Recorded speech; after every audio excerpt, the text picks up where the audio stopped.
할렐루야. 고난주간 특별 새벽 기도의 셋째 날, 오늘도 함께 하시는 여러분 모두에게 하나님께서 주시는 은혜와 또 사랑 또 능력이 함께 하시기를 주님의 이름으로 축원합니다. 십자가 우리를 새롭게 하리라고 하는 주제를 가지고 지금 새벽 기도회를 진행하고 있는데, 오늘은 여러분들과 함께 자비의 집, 베데스다라고 일컬어지는 자비의 집에서 일어난 일들에 대해서 여러분들과 함께 나누면서 예수님께서 우리의 삶에 역사하시고 또 찾아오시고 하는 그런 모습들을 함께 살펴보면서 은혜를 나누었으면 좋겠습니다. 예루살렘 성전 서북 쪽에 그 양문이라고 하는 곁에 베데스다라고 하는 큰 이런 연못이 있습니다.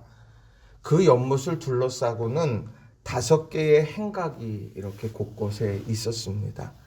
근데 그곳에는 항상 많은 환자들로 가득 차 있었어요. 이유는 오늘 본문 4절에 이렇게 말을 하죠.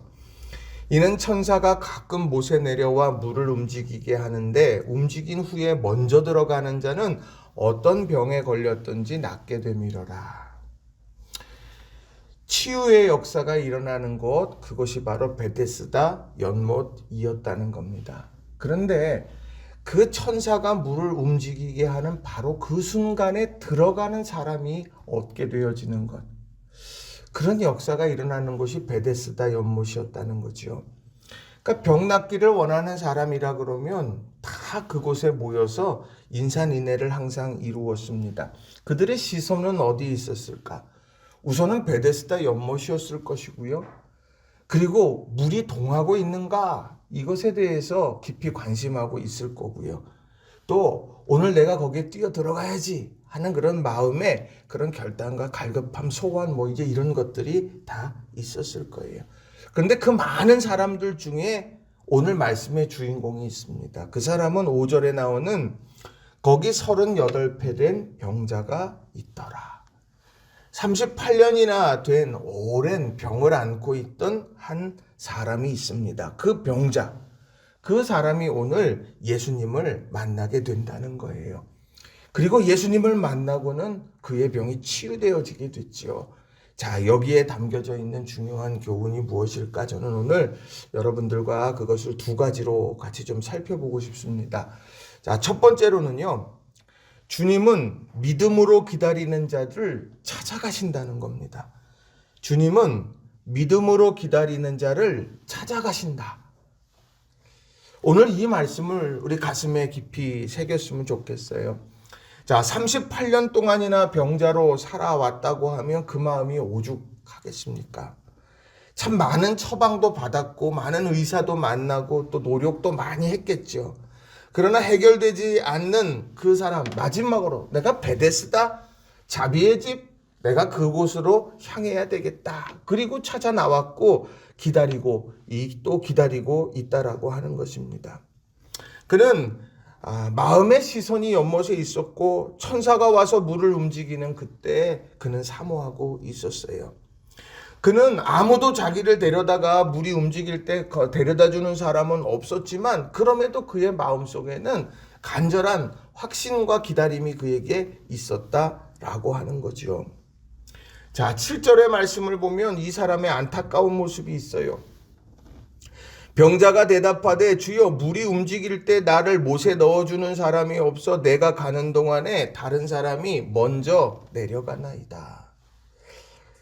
물이 움직이는 때, 그때 이때구나 그렇게 딱 생각되는 때가 있는데 아무도 나를 못에다가 데려다주는 사람이 없어서 나는 그걸 바라다만 보고 있습니다. 지금 이런 상황을 이야기하는 거예요. 어려움이에요. 마음은 원이로되 육신이 그것을 할 수 없는 상황을 이야기하고 있는 거죠. 근데 그런 상황 속에서도 이 사람은요, 분명한 기다림에 대한 확신을 가지고 있었다라고 하는 거예요. 천사가 오늘 그 물을 움직일 거고 누군가 나를 그 못에다가 넣어주기만 한다면 그러면 나는 치유될 거야. 이런 믿음의 확신이 그에게 있었다라고 하는 겁니다. 그렇게 기다려온 세월들이 있다는 거예요. 그런데 그렇게 기다리고 있었던 그 사람에게 바로 예수님이 찾아오시더라는 거죠. 자, 6절의 말씀을 보시면 이렇습니다. 예수께서 그 누운 것을 보시고 병이 벌써 오래된 줄 아시고 이르시되 내가 낫고자 하느냐. 그 누운 것을 보셨어요. 그리고 병이 벌써 오래된 줄 아셨어요. 그리고 주님께서 먼저 그에게 말을 걸어 주셨어요. 누군가가 자신을 옮겨주기만 하면 나을 것이라고 기다렸던 그에게 다른 사람이 아니라 그 문제를 해결해 주실 주님께서 다가가시고 만나 주셔서 회복을 이루어 주셨다라고 하는 겁니다. 그러니까 오늘 본문에 대한 내용은요. 오늘 여기에 나와져 있는 38년 된 병자가 오늘 무엇인가를 했던 사람이 아닙니다. 할 수도 없었고요. 했던 사람도 아니에요. 그러나 그가 믿음의 소망을 가지고 믿음의 인내를 가지고 그러고 지나오게 되어졌을 때 주님께서 아시고 찾아가시고 만나시고 그리고 역사해 주셨다라고 하는 거예요. 무엇인가 공로로 무엇인가 이루어진다고만 하면 우리들이 그 공로에 따른 상급을 받을 수 있는 것이 어느 정도나 되겠습니까? 그런데 오늘 여기에선 주님이 찾아오세요. 오늘 이것을 여러분 믿으시기를 바랍니다. 히브리서 10장 36절에도 그런 말씀이 있어요. 너희에게 인내가 필요함은 너희가 하나님의 뜻을 행한 후에 약속하신 것을 받기 위함이다. 우리에게 인내가 필요하대요. 근데 그게 뭐냐? 하나님의 뜻을 행한 후에 약속하신 것이 우리에게 임하게 되어지는 그 사이에 갭이 있다는 거예요. 그 사이에 인내. 그것이 우리에게 필요하다는 거죠. 그 인내의 때를 지나 우리의 상황, 우리의 삶의 모습, 우리의 갈망함 이것을 아시고 찾아오시는 주님께서 우리 삶의 새로운 변화를 반드시 이루어 가신다라고 하는 거예요. 그래서 오늘 우리가 이 시간에 우리가 같이 기도할 것은 뭐겠습니까? 하나님, 우리 가운데 이 믿음의 소망이 있는가? 하나님, 우리에게 이 인내의 시간을 지나서 약속이 이루어지는 성취의 때에 대한 우리 믿음의 확신이 있는가? 우리 이것을 다시 한번 돌아봤으면 좋겠어요. 내가 마음으로는 원이로되 삶에서 상황에서 아무도 나를 못에다 넣어주는 사람이 없어서 절망하는 것이 계속 반복되어지는 그 순간 앞에서도 우리 주님께서 오늘 찾으셔서 주님께서 우리에게 다가오셔서 우리에게 말씀하시고 우리에게 회복의 역사를 이루어 주시는 그때 나는 그때에 대한 소망의 확신이 내 안에 있는가 다시 한번 돌아볼 수 있는 오늘 이 아침이 다 되시기를 주님의 이름으로 간절히 축원합니다. 아무것도 할 수 없어도 믿음으로 갈망할 수 있어요. 우리는요. 믿음의 갈망. 주여 우리 가정에 이 역사 이루어 주시고 우리 삶에 이런 회복을 이루어 주세요. 주님이 오시면 주님이 나를 붙잡으시면 우리 이루어 갑니다. 이것을 오늘 마음에 새기는 오늘 이 아침이 되기를 바랍니다.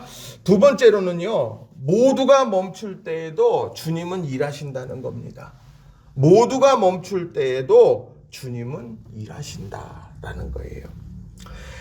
자, 예수님께서는 인내로 기다렸던 38년 된 병자에게 말씀을 주셨죠. 자, 8절을 보시면 예수께서 이르시되 일어나 내 자리를 들고 걸어가라 하시니 38년 동안 아무도 나를 모세에 넣어주는 사람이 없어요. 그거는 내가 자력으로 뭘 할 수 있는 사람이 아니라는 이야기예요. 내가 달려가고 싶으면 내가 제일 먼저 뛰어가가지고 내가 1등으로 딱 들어가가지고 그렇게 모든 회복이 되겠죠. 꼼짝달싹 할 수 없는 그 사람을 향하여서 예수님은 일어나 내 자리를 들고 걸어가. 내가 38년 동안 내 몸을 뉘우고 있었던 그 자리, 이제 그것을 내가 들고 일어서서 걸어가라. 이렇게 말씀하신다는 거예요. 비상식적인 일이지요. 그런데 놀라운 일이 일어납니다. 9절에 보시면 그 사람이 곧 나와서 자리를 들고 걸어가니라. 이날은 안식일이니 라고 이렇게 말합니다. 38년 동안이나 이루어지지 않았던 일들이 뜻하지 않은 때에 주님께서 찾아오셨고 뜻하지 않은 때에 말씀하셨는데 그것이 힘이 됐고 그것이 자리를 들고 일어서게 되어지는 회복으로 이어졌다라고 하는 겁니다. 그 상황을 보면서 그 천사가 물을 움직일 때 누가 나를 못에 넣어줄까? 누가 못에 넣어줄까? 그렇게 바라보고 있던 그에게 그 누군가가 바로 주님이셨다라고 하는 겁니다. 뜻하지 않은 때, 세상은 뜻하지 않은 때라고 말하지만 우리는 그것을 하나님의 때라고 말을 하는 거예요. 그런데 중요한 건 이 역사적인 일들이 언제 일어났느냐? 이날은 안식일이니라고 말한다는 거예요. 이날은 안식일이니. 예수님은 왜 무엇을 할 때마다 안식일에 꼭 그렇게 하셔가지고 왜 꼭 분쟁을 일으킬까? 안식일이 아니고 좀 화요일쯤 하시면 얼마나 좋아요. 수요일쯤 하시면 얼마나 좋아요. 그거 뭐 서로 좋잖아요. 뭐 분쟁 굳이 뭐 일으킬 필요도 없는데 굳이 안식일에 그 일을 하시더라는 거죠.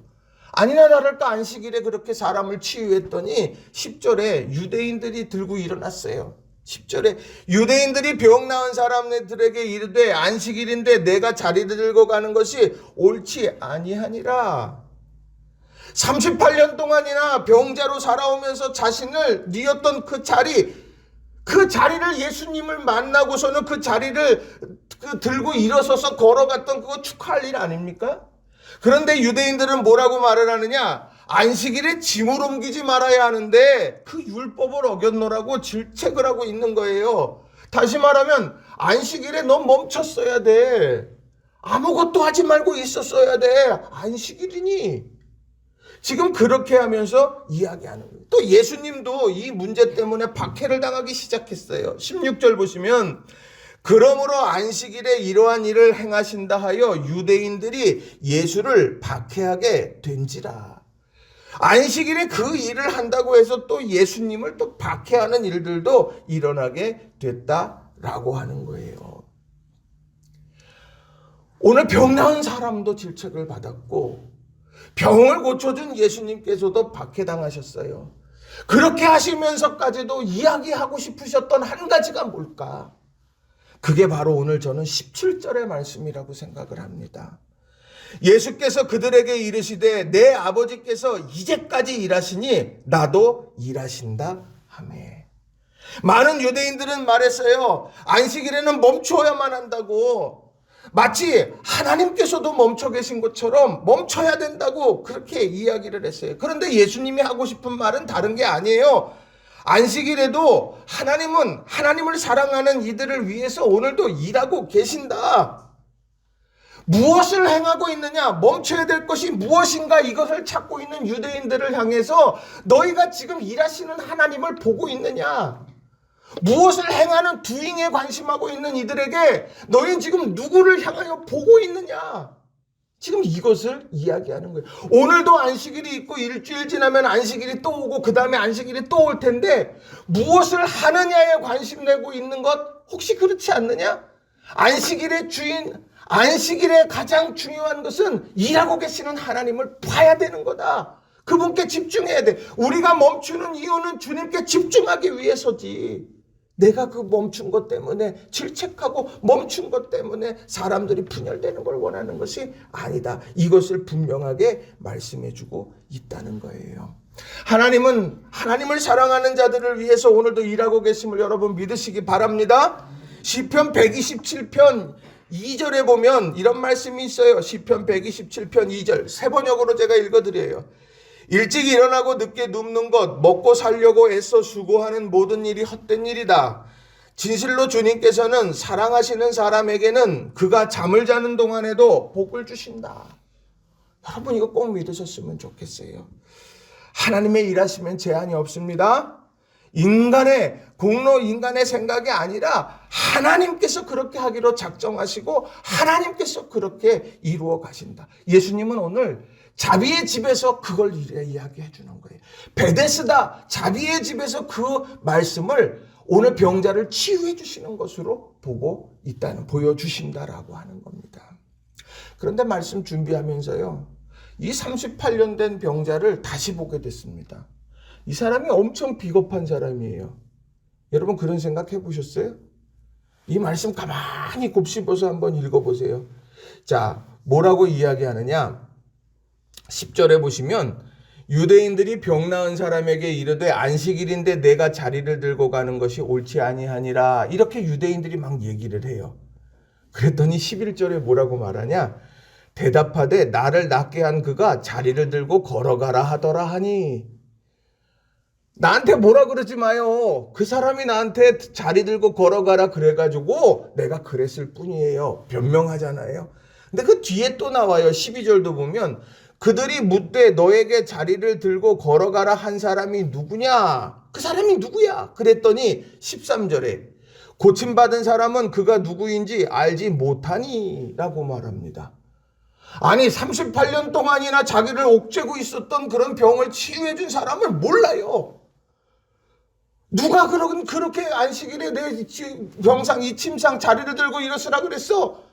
누군지 모르는데 그 사람이 나한테 얘기해서 그랬을 뿐이지 나는 그거에서 난 잘 모르는 사람이에요. 이렇게 이야기한다는 거예요. 비겁한 거예요. 근데 중요한 건 여기에 초점은요.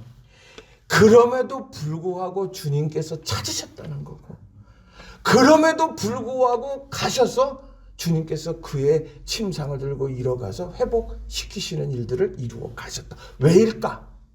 그게 하나님의 주권이고 예수님의 선택이 된다라고 하는 것입니다. 요한복음 15장 16절이 바로 그런 말씀을 우리에게 전해요. 요한복음 15장 16절 너희가 나를 택한 것이 아니요 내가 너희를 택하여 세웠나니 이는 너희로 가서 열매를 맺게 하고 또 너희 열매가 항상 있게 하여 내 이름으로 아버지께 무엇을 구하든지 다 받게 하려 함이라. 너희가 나 택한 게 아니야. 내가 너희를 택했어. 내가 너희를 택했기 때문에 내가 이 일을 한 것이다. 이렇게 오늘 말씀하고 있다라고 하는 겁니다. 오늘 이 고난주간 특별 새벽 기도회 때 우리들이 꼭 붙잡아야 될 말씀이 뭐겠습니까? 모든 것이 멈춰 있어도 주님은 일하신다는 거예요. 주님은 일하신다. 그리고 내가 알지 못하고 내가 누군지 알지 못하고 사람들이 비난하고 뭐 이런 일들이 있다 하더라도 주님께서 택하신 자를 절대로 포기하지 않으신다는 거예요. 그게 십자가의 은혜고 십자가가 우리에게 주는 그런 우린 믿음의 진리가 거기에 담겨 있다는 겁니다. 하나님이 여러분을 포기하지 않는다는 사실을 여러분 꼭 기억하시기를 바랍니다. 그리고 주님께서 일하심을 여러분 믿으시기를 바랍니다. 그래서 이걸 꼭 붙들고 오늘 기도했으면 좋겠어요. 주여 나를 붙들고 계신 그 손을 보게 해주세요. 오늘도 나를 향하여서 찾아오시는 주님, 주님의 음성 듣게 해주세요. 우리가 그렇게 기도하는 오늘 이 아침이 되시기를 바랍니다. 말씀을 정리합니다. 맥스 루케이도라고 하는 분이 쓰신 일용할 양식이라는 그 책이 있습니다. 그 책에 이런 이야기가 있어요. 지금 현 시점으로부터 한 110여 년 전쯤에 영국의 웨스트 스탠리라고 하는 한 마을이 있었는데 거기에 아주 끔찍한 사고가 일어났어요. 광산이 붕괴되는 바람에 갱도 안에서 일하던 수많은 광부들이 매몰돼서 숨지는 그런 엄청난 일이 일어났습니다. 근데 그때 당시에 그 지역의 주교였던 핸들리 모울이라고 하는 사람이 있는데 그 핸들리 모울 주교가 슬픔에 빠진 가족들을 위로하는 말씀을 전해달라는 부탁을 받고는 이제 말씀을 전하기 시작합니다. 그 주교가 이 무너진 갱도 앞에 서서 이제 말하기 시작했어요. 하나님이 이렇게 끔찍한 재앙을 허락하신 까닭을 이해하기는 어렵습니다. 하지만 우리는 그분을 신뢰하며 모든 일이 선하게 마무리될 것을 믿습니다. 그렇게 이야기합니다. 사람들에게 들리겠어요. 얼마나 힘들고 지금 그 순간에. 그런데 그가 흥미로운 비유로 설명을 이어갔다고 해요. 집안에 어머니가 물려주신 오래된 책갈피가 제게는 하나 있습니다. 비단으로 만든 화려한 물건이지만 안과 밖의 모습이 전혀 다릅니다. 안을 들춰보면 온갖 매듭과 실이 이리저리 얽히고 설켜 있는 모습만 눈에 보입니다. 마치 실수를 저지르고 수습하지 못한 자리처럼 보이지요. 그런데 안쪽만 본 사람은 자수의 기본도 모르는 초보자가 아무렇게나 바느질해 놓은 것이 아닌가 생각할지도 모르겠지만, 그러나 그것을 뒤집어 보는 순간에 아름답게 수놓은 글자를 보게 됩니다. 하나님은 사랑이시라. 자수를 바느질을 하니까 안쪽에는 보이지 않는 안쪽에는 그것이 다 얽히고 설키고 왔다 갔다 이렇게 바늘실이 왔다 갔다 해가지고 지저분하고 실패된 것 같은데, 그걸 뒤집어 놓고 딱 보니까 거기에 하나님은 사랑이시다. 우리 인생 가운데 이것이 얽히고 설키고 이것이 잘못되고 실패한 것 같고 다 그렇게 되지만, 마침내 그것을 뒤집어 보면 하나님의 원대한 계획 가운데 퍼즐이 맞춰지고 있다라고 하는 것을 보게 됐다는 거예요. 그래서 여기에 보면 이 주교, 핸들리 모울 주교가 마지막에 위로의 메시지를 이렇게 정리를 해요. 우리는 지금 책갈피의 안쪽만 보고 있습니다. 언젠가 완성품 쪽을 보고 모든 상황을 이해할 날이 반드시 올 겁니다. 그러면서 그 갱도에서 가족을 잃어버린 그런 이들을 위로했다는 이야기가 거기에 기록되어 있어요. 오늘 베데스다 연못에서 38년 동안 병자로 있던 사람의 마음이 그러하지 않았을까요? 내가 자비의 집에 여기 있던 것이 어디 한두 해인가? 다른 사람들은 뛰어가서 천사가 물을 잃을 때 가가지고 다 치유받는데, 나는 누구도 넣어주는 사람이 없어서 나는 계속해서 이 자리에 머물고 있는데, 그런데 바로 그러한 때, 하나님의 때에 바로 주님께서 찾으셨고, 그리고 그곳에서 내 자리를 들고 걸어가라고 그런 역사가 일어났다는 거예요. 여러분, 십자가 아래에서 희망을 품을 수 있는 건 다른 데 있지 않습니다. 하나님의 택하심, 하나님의 때, 하나님의 일하심. 우리 이런 것들을 다시 한번 가슴에 깊이 새기고 오늘 이 아침에 희망의 기도를 드리고, 또 주님 앞에 인내를 지나 소망의 아름다운 아침을 맞이하도록 기도하는 저와 여러분이 되시길 주님의 이름으로 간절히 축원합니다.